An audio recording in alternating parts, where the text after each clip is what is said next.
Hello, everybody. My name is Alexandra with This is Improv, and I am here with another episode of Talk About It Tuesday for you, you beautiful creatures.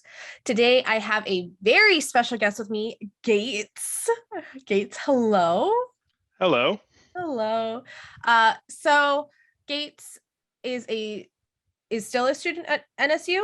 Yes, I am a rising senior, just going into my senior year. I am a marine bio minor, environmental science major. You can tell I switched because I still say marine bio first. And I was a theater minor for about 3 days before I realized it would mean I was taking 18 credits for 3 semesters in a row. And I did not want to do that. No. Yeah, understandable. So we know Gates through improv at NSU through the Improv Jam. Gates, why don't you tell us a little bit about yourself? I'm not much of an acting guy. The most I really do is improv, as you know. I'm more on the production side. I build stuff. I work at the NSU Scene Shop as one of the technicians there, and you can guarantee that most of the time I have a tool within reach. Yep. As one does when they work in the shop, you know? Yeah.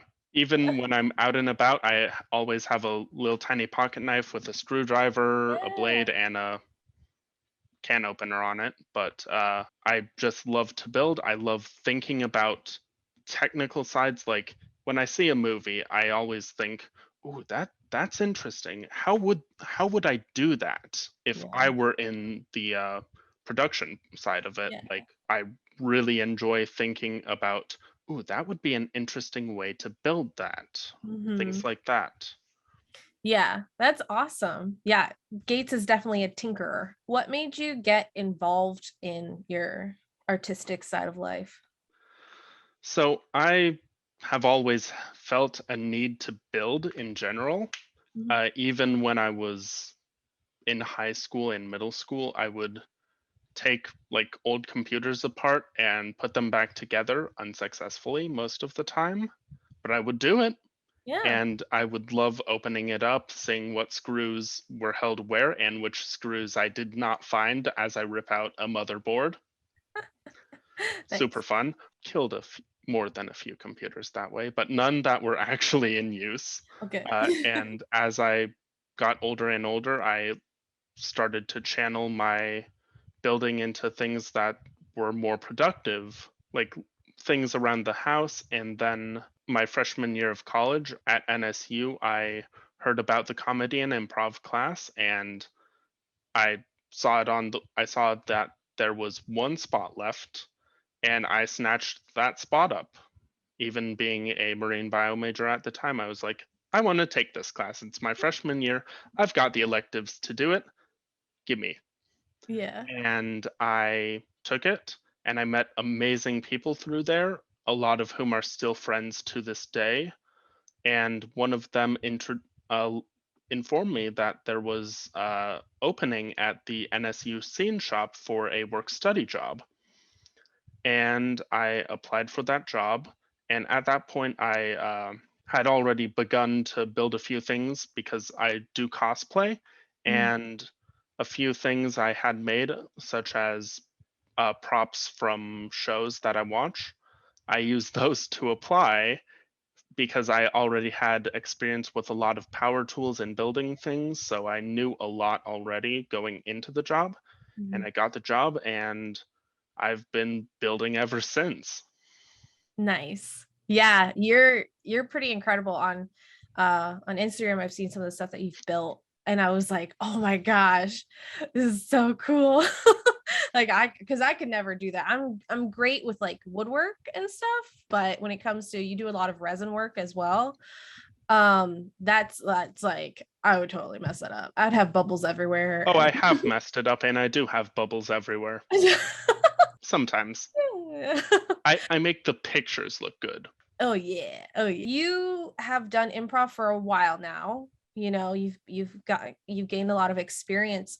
So what would you say was that moment within improv when you were like, "Oh wow, this is something that I'd like to keep progressing in?" I took the class without any real acting experience. I mean, I did like elementary school productions Hmm. through school, like that were required of us in school.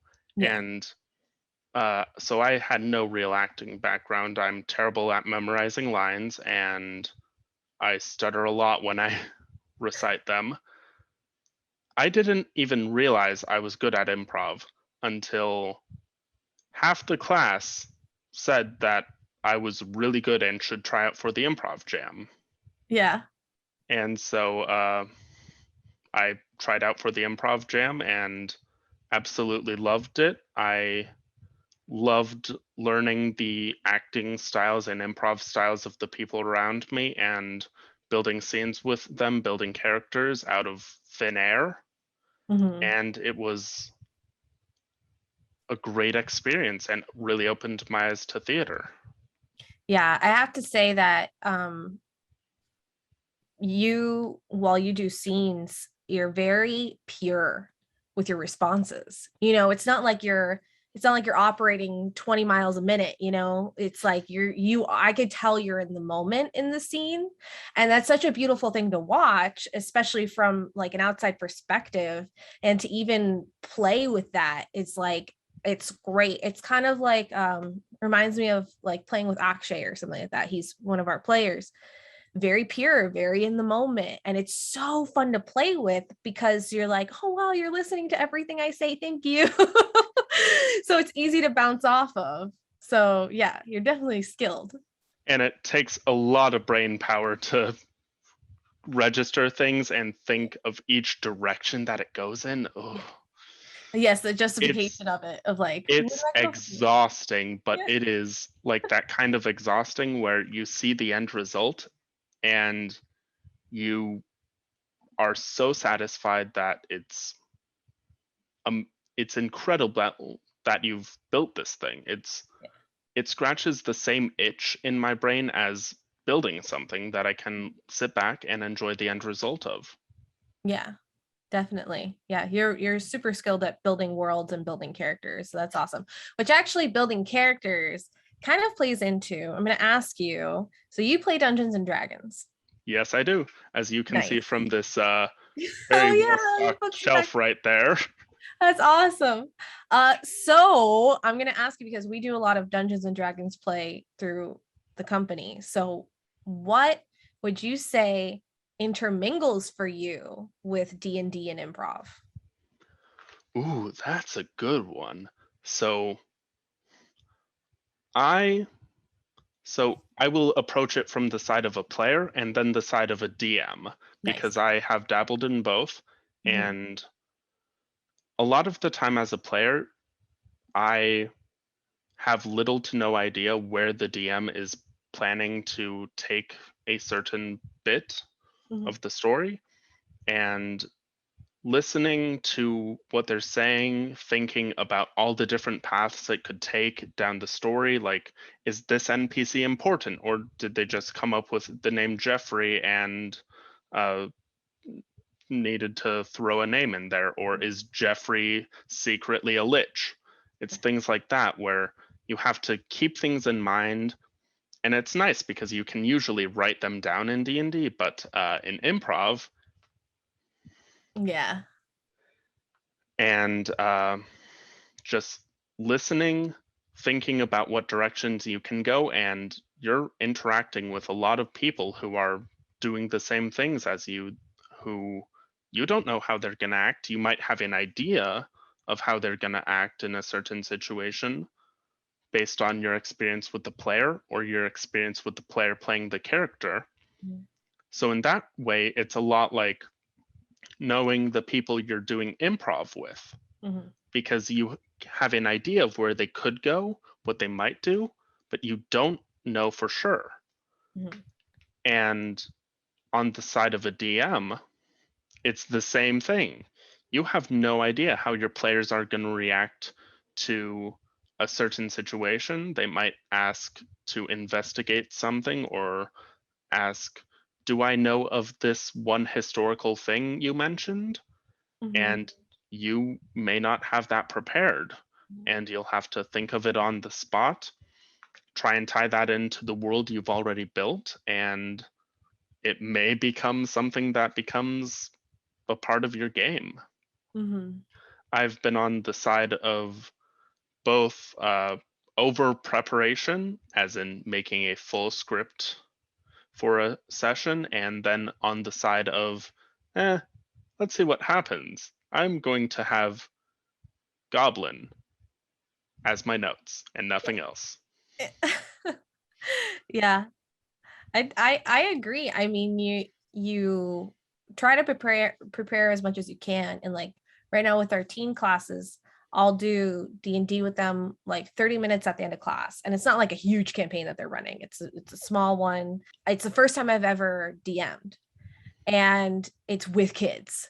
So they're always like little tiny things. What do you mean they looked this way? I need to go confront them. And I'm like, okay, cool. Now I have to build this whole like character who turned into an oracle and then ended up giving them more information. At the end, they're like, you're really good at this. I'm like, yeah, you guys are really creative. Let me tell you something. So it's fun to see because I've been playing for 4 or 5 years now, just as a player, and you realize the struggles you put your DM through, but then also like, oh yeah, but also, I may be one of the people that they need to improv for. oh yeah, me too, because I love doing the entire map. I'm like, what do you mean I'm in a building? I need to search the whole building because there's a secret. There's definitely a secret. And they've I'm going to had to, pull all the books off the shelf looking for yes. one that makes a hidden door. Yes, exactly. But things happen, and then you get punished for it, and it's like, yeah, okay, I shouldn't have said that, but it was worth it. And it's true, you have to work as a team. It's like an improv, you have to have each other's back. You have to work as a team with the other players. No one wants a murder hobo. Like if you're a murder hobo in the middle of that, that does nothing to benefit you. It's like saying no in a scene almost.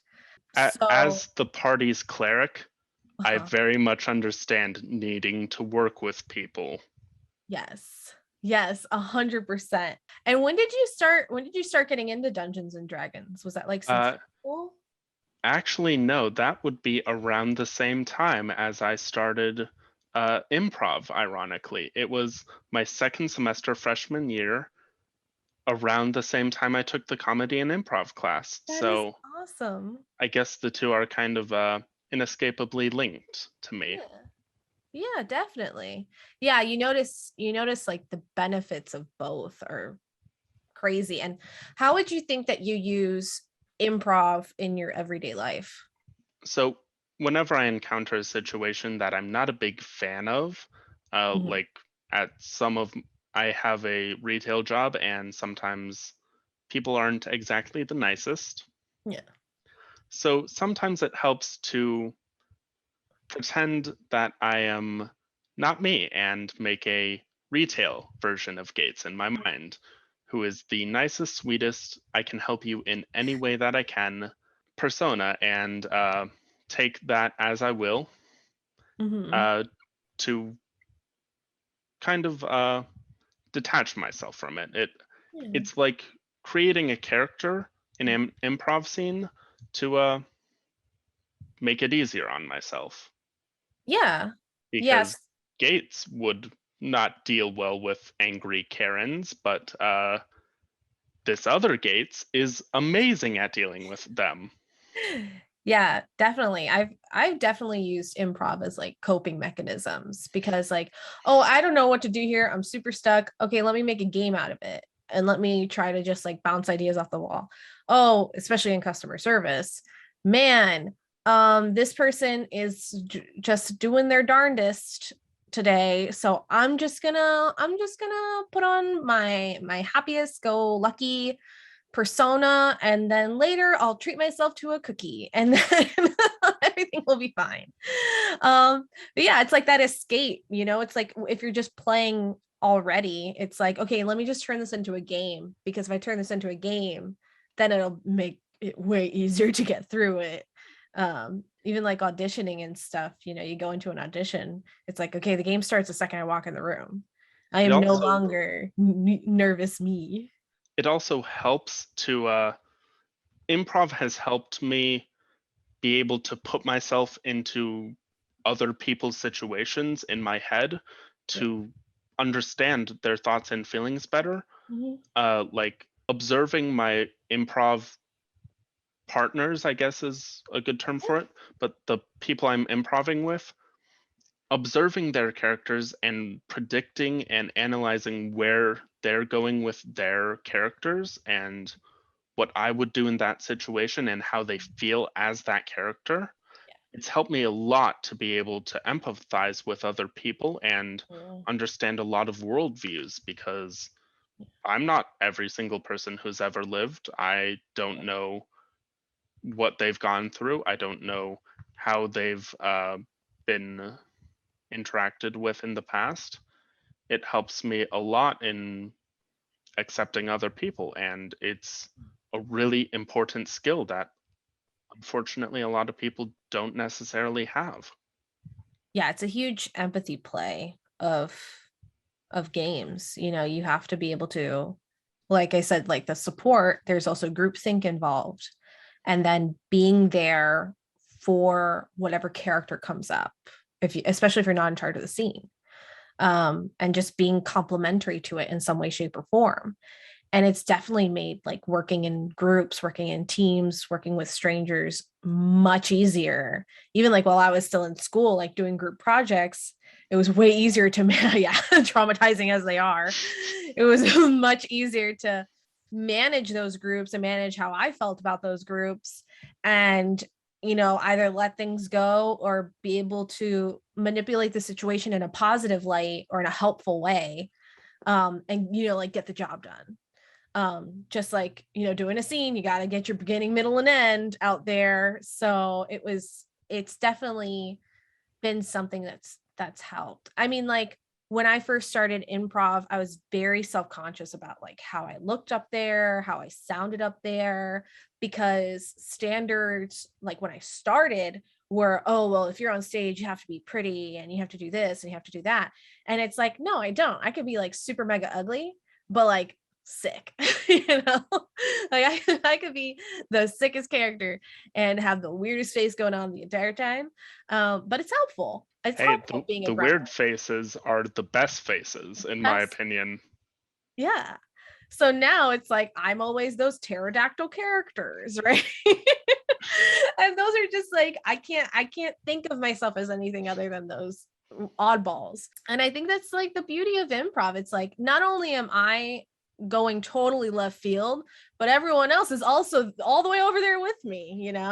So I think that's like the creative uh beauty of it. You're just like, wow, you get it. You're totally in my headspace right now. It's kind of like if you can't beat them, join them. But Yeah, instead of if you can't beat them, join them. If you can't join them, bring them all to your side. right. Exactly. Gates. A very important question right now. If you could build your dream taco, what would be in that taco? Cheese. Just cheese? As much cheese as possible is what I tell every place that I ever get a burrito, a quesadilla, or a taco from. I Mhm. ask them to put as much as they're allowed to. And then when they stop, I ask, can I get a little more? And just so much cheese. I would die if I were not lactose tolerant. Oh, I so would, you no, probably quite literally, considering how much cheese I eat. I have bought two of the five, I think they're 5 pound bags of cheese. You know, those giant ones that are like, yeah, you, who is eating this much cheese? It's me. like the ones you can get from Restaurant It's me. Depot and It's stuff. me. I'm that person who eats that much cheese. I love it.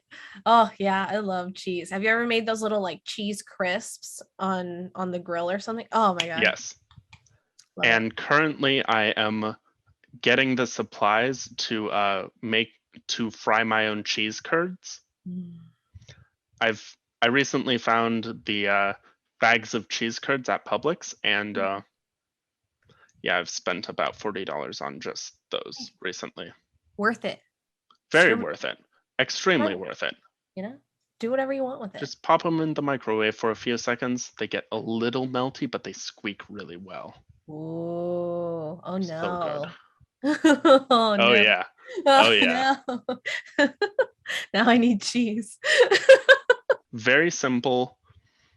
Normally when I go to like a fancier place, I get a shrimp one, but that doesn't pair super well with cheese unless it's in a quesadilla, in which case it's more palatable. But It's like more cheese. yes, shrimp, cheese, or if not shrimp, then like nicely seasoned ground beef or seasoned chicken. Mm-hmm.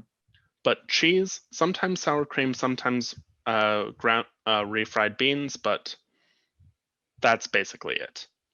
Have you ever tried like grilling a flat circle of cheese and then making it into a taco shell? Not yet. Not yet. Are we gonna see that soon on Instagram? Perhaps. Perhaps, mayhaps. Nice. I'm learning so much. I love it. If I do it, I am going to tag this as improv in the photograph. Another question is, other than the cheese thing, what can't I tell just by looking at you?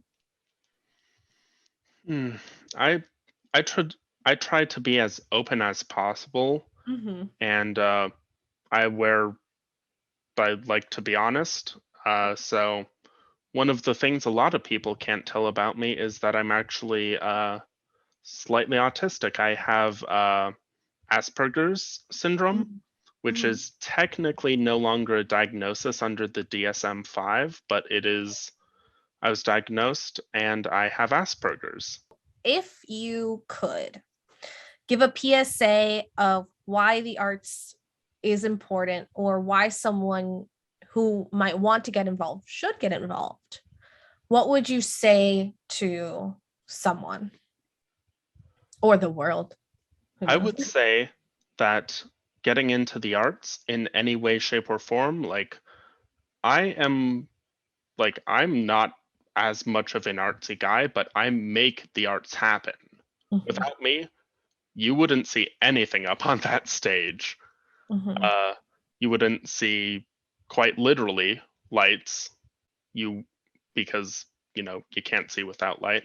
You wouldn't see the actors on set because there would be no set. You Mm-hmm. wouldn't be able to hear the actors. So uh, even if you're not acting, singing, dancing, if you're not the ones up on stage, Mm-hmm. you're still doing a job that's just as important in the fact that it wouldn't happen without you. Every single part is as important, and getting into the arts in any way, shape, or form is really important because it opens up your worldview. Mm-hmm. And there's so many people you meet through this that you otherwise wouldn't meet, for better and for worse. And it teaches you how to deal with situations that you may not otherwise know how to deal with, Mm-hmm. and things like high stress loads. Mm-hmm. It's a great way to develop mechanisms to cope with that in a healthy way, and Definitely. not by eating 5 pounds of cheese. What are you talking about? Definitely not personal experience. No. Yeah, I totally agree. You know, you're involved in the production side. When I was in NSU, I was mainly production. When I was on stage, I was like, man, I kind of wish I was doing sound right now. Sometimes, it's a great way to build a better understanding of how things work. Because when I interviewed Calypso, we talked about how production starts about 2-3 months prior to any actor touching a rehearsal, so building that appreciation, even from an audience perspective, Now I can't go to any show and just watch it. I'm like, oh man, I wonder what gobo they're using. Is it this one? Is it that one? But you also learn to appreciate it Yeah. so much more, and you appreciate every art form more because you realize, like with movies and TV, that oh, that lighting trick would have been extremely difficult to do. Props to them, Yeah. pun intended. And then, like with music, you'll hear a song, and after learning about sound design, and you'll hear Yeah. it differently afterwards. Like, oh, that the bongos in September are just in the right ear at that one place up there. You're not going to be able to unhear the bongos now. Right. I didn't hear the bongos before. I'm passing on the curse to you. Oh no. Oh no.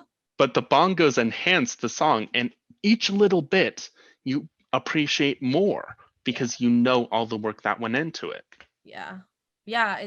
Now there's certain points in film, and sometimes my mom will say, oh my gosh, it sounds so, that's like ringing. What's with the ringing? And I'm like, that's on purpose. They want you to be angry. Like that's what they're trying to get out of you. They want that emotion in that moment. It's like in a horror movie, they do dun dun dun dun dun, whatever it may be. They want you to be scared. They want you to go, oh no, is something going to happen? And then it doesn't happen. And that's a joke on you, but that's what they want. They want to emit those feelings. Same thing in theater. Sometimes they'll have like an actual coffee pot on stage, or they'll actually have like some scent that comes from somewhere, or whatever it may be. And it's all sensory, and I think that's what's so involving the audience within it, is that you're going on that journey with these people who have worked so hard to bring you into their world, and you always learn something. Whatever art you watch is very educational, whether you're listening to it, looking at it, experiencing it, whatever it is. You always like come out with, oh yeah, I didn't know that. It's great. It's awesome. Is there any thing that you would like to let people know to keep up with your artistic journey, or to see any of your work, or whatever you want to mention? Well, I have two Instagram accounts. One is just my name, Gates Mariotti, spelled like the billionaire, and spelled like the hotel chain, but with one R, two T's, and an I. And my other one is Gates to New Worlds. That's my cosplay Instagram. I don't post very often, but I'm proud of the stuff I make because a lot of it is made of scrap materials and things I have thrifted. So it's a lot more environmentally friendly than, say, pouring a giant gem out of resin and spilling half of it on the carpet. Not from experience, thankfully. Oh my God. I'm on Instagram, and that is the easiest way to keep up with me. Nice. Yeah. Which is another art form. Cosplay is a whole other art form to get into. It's just so awesome that you're able to do it through, thrifting and making your own materials and stuff like that. More props to you. Oh, yeah. More props. Well, thank you, Gates, so much for joining us on this episode of Talk About It Tuesday. Any way to keep up with Gates will be linked in the description down below. And I hope that you guys have a beautiful, wonderful, and glorious rest of your Taco Tuesday. Eat some tacos, my dudes. If you would like to take any improv classes, please make sure to go to www.thisisimprov.com and sign up for kids, teens, or adults classes. We also teach sketch writing and corporate team building. If you enjoy the arts, you enjoy sketch comedy, you enjoy educational theater, then please make sure to click that subscribe button and turn on that bell notification to keep up with This Is Improv. If you like histories, mysteries, and ghost stories of Florida, that's right, we have a podcast for that on Spotify, Apple Podcasts, and really anywhere you listen to podcasts. If you have any stories of your own of Florida, whether it be historical, ghostly, mysterical, that's a word now, you can send in your stories to info@thisisimprov.com, or look in the description down below for an email to send us your stories, guys. We're very nosy. Thank you again, Gates, for joining us today. You're very welcome. Had nothing better to do. Hey, this is the best we can do today. This is it. All right. Thank you, everybody, for joining us. You beautiful creatures. Goodbye.